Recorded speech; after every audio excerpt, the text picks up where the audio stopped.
U.S. President Donald Trump has hit Canada with a series of tariffs. It's the second or third time he's done so. It's a bit hard to count since he immediately rescinded them last time.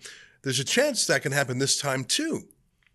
The response from Trudeau was predictable. Now I want to speak directly to one specific American, Donald.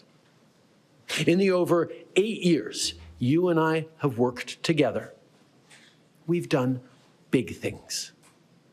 We signed a historic deal that has created record jobs and growth in both of our countries.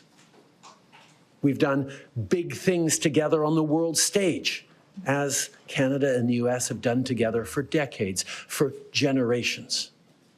And now we should be working together to ensure even greater prosperity for North Americans in a very uncertain and challenging world. Now, it's not in my habit to agree with the Wall Street Journal, but Donald, they point out that even though you're a very smart guy, this is a very dumb thing to do. We two friends fighting is exactly what our opponents around the world want to see. Trudeau's not gone yet. In fact, it sounds like he might stick around a little bit longer. As we know, the Liberal Party is going to be picking a new leader over the weekend. But when is it going to be your last official day as Prime Minister?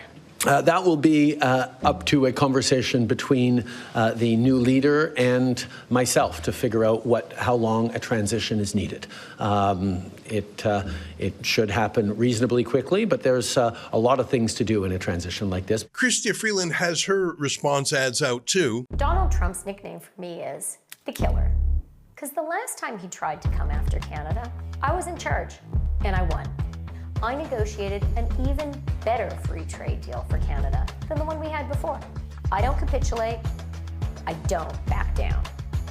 I know what it's going to take to win against Trump a second time.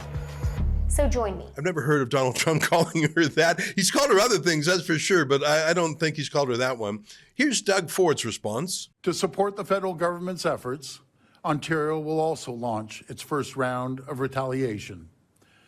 Starting today, LCBO, the largest purchaser of alcohol in the world, will begin removing U.S. products from its store shelves.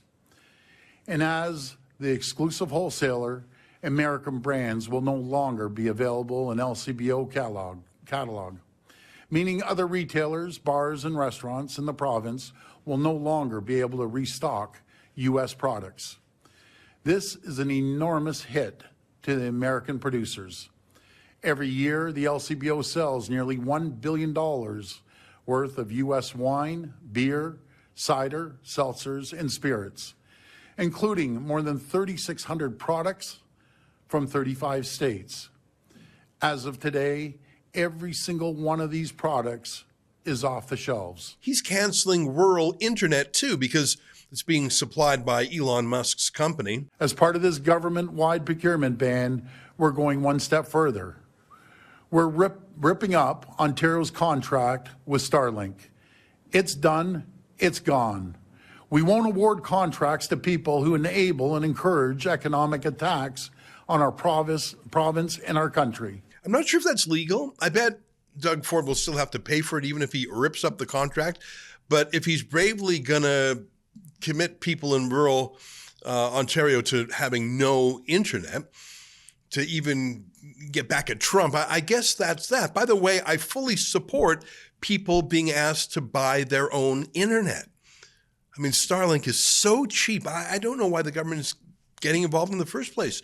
Why was the government buying internet for people?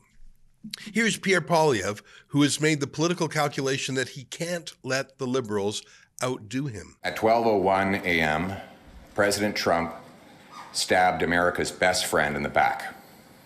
My message to the president is this: Canada will fight back. We will defend our people and our economy, and we will put Canada first. There is no doubt that our economy will suffer, but so will yours, President Trump. In fact, you're already paying the price, with trillions of dollars erased in stock market value over the last month of these threats. Already, Americans are paying higher gas prices as at midnight, a new American gas tax kicked in on U.S. working class taxpayers and motorists.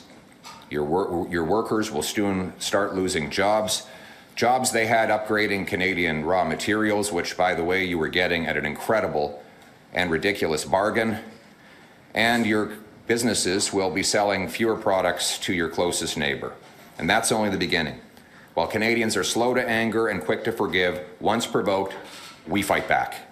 And we will fight back. Of course, I'm against tariffs on Canada. I wrote an op-ed to that effect in the Wall Street Journal a couple of weeks ago. I just wrote a book about it.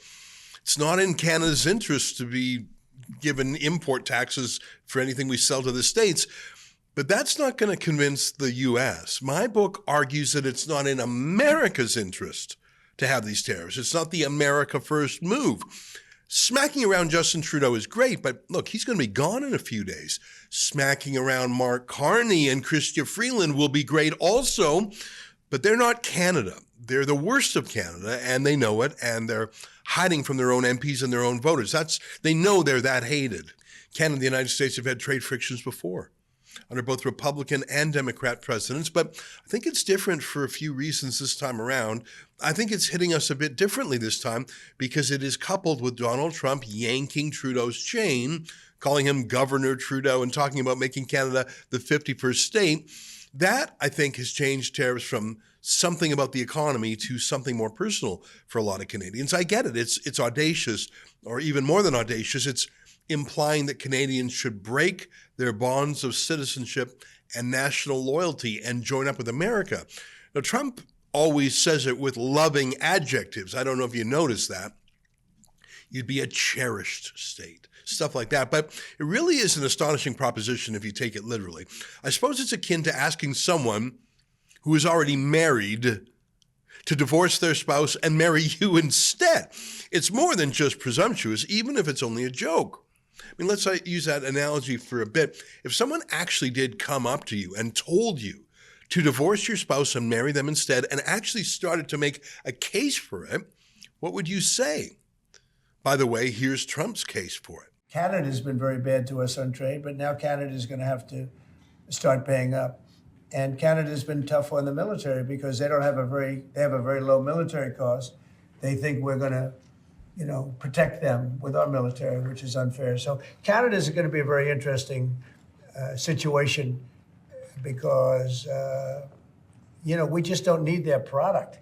And yet they survive off the fact that we do 95% of what they do. And Canada is just absolutely, I say it, and sometimes people smile and sometimes they say, great idea, but Canada, their taxes would come down greatly. Their security would go up greatly. Amazing things happen to Canada. And really Canada in this particular, why would we pay $200 billion a year in subsidies to Canada when they're not a state? You do that for a state, but you don't do that for somebody else's country. So I think Canada is going to be a very serious contender to be our 51st state. Trump talks about a stronger economy, which is obviously true. And he talks about a stronger military, which is obviously true. And I think on at least one occasion, he has suggested swapping Canadian dollars for US dollars at par, which would be like a 50% profit for Canadians. Now put that in terms of asking someone who's already married to marry them instead. It's outrageous, isn't it? Even if the proposer says, you'll move out of your small home into my large mansion, and I have a job that pays much better, and I'll give you more attention, and I'm better looking. Now, some people would find that absolutely outrageous. It's an indecent proposal, as the movie about that same theme was called. But there might be some people who say, even if they say it in their minds, you know what? I'm with a bit of a deadbeat. We're always short of money, and it's not going to get any better. Maybe I'll take a leap. As in, what if someone was already quietly unhappy in a marriage and had been contemplating a divorce anyways? We call those people separatists in Canada. So go back to the 51st state part of the analogy. Are there Canadians who are feeling that Canada is a bit of a dead end, that there's no chance of prosperity, that there are a lot of problems that aren't likely to be fixed? Crime, inflation, housing prices, crazy immigration policies, wokeness everywhere. I showed you that poll the other week. that particularly young men are the most receptive to Trump's proposal. Young men who are obviously thinking about how hard it is to buy a house, start a family, get ahead. Here's Trump saying, join us and you'll be rich and free and safe and respected and wanted and part of a country that's proud of itself. Compare that to what Trudeau has to offer. How does Trudeau treat those same people? The polls show that young men from the West are the most receptive. I mean, Trudeau has treated them so poorly, and so will Mark Carney. I mean, just close your eyes for a moment and imagine what Alberta would be like if it were part of the United States, a country that actually develops oil and gas and builds pipelines. Imagine how prosperous that place would be, as opposed to being treated as an enemy.